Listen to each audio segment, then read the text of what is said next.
Hey, family of God, I hope you're well. And if you are not, get your scriptures up. Get healed, delivered, restored, whatever it is that you need from the Lord.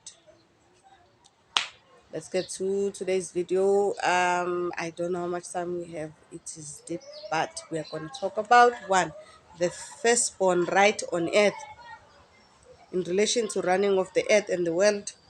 And then we are going to talk about the African spirituality and the African people. Let's go.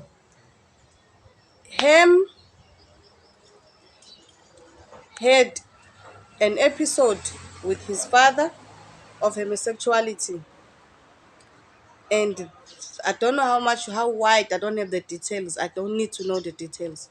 And that homosexual episode led into Noah cursing him, meaning his right to be the firstborn was taken away from him, but passed down to generations after him. And he had a son called Cush.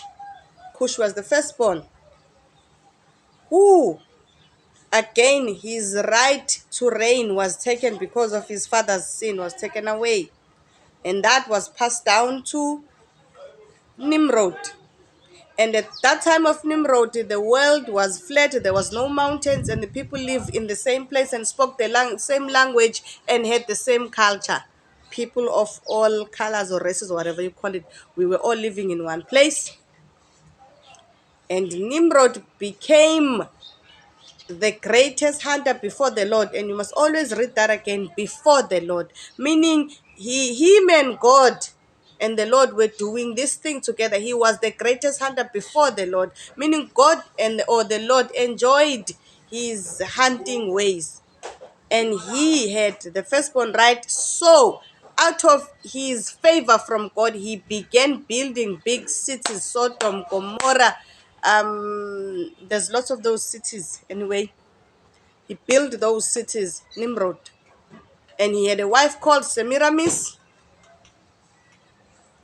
They were married.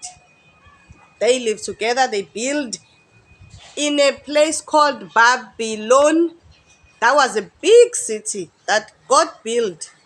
God built. They then started a thing called a Tower of Babel. When things went wrong, Nimrod was now in that Tower of Babel. Nimrod was now worshipped as a god because of his skills that the Lord gave him. He took the glory. He was no longer, the glory was no longer given to God. He became the God himself. See you on the next video.